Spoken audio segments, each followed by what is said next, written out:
I still keep coming back to Christopher Nkunku. I was reading the papers today that Chelsea would be willing to sell him for about 40, 45 million pounds. So probably about the best part of 50 million euros, which is not cheap. But if I'm Bayern and your list of potential signings is getting smaller and smaller by the week, and there's this guy who obviously was outstanding for Leipzig, hasn't worked out for him at Chelsea far beyond his own reasons. And he's for sale for a relatively affordable price, then I think he solves a lot of Bayern Munich's problems because he can play left wing, he can play as a number 10, and when Musiala comes back, he can play as number 10, and then when Musiala comes back, he can move out to the left quite easily. He can also play as a second striker, he can play as a false 9, so he can cover for Harry Kane if necessary.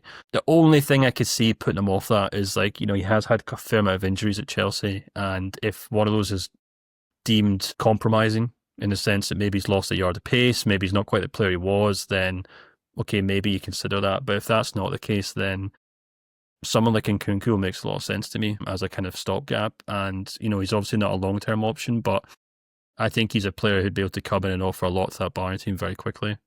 But yeah, Manu, this Club World Cup's been a bit of a disaster for Bayern. Yeah, they'll get their money in December, but in the meantime, they're probably going to have to go out and spend twice that to fix the problems in the squad before the new season starts.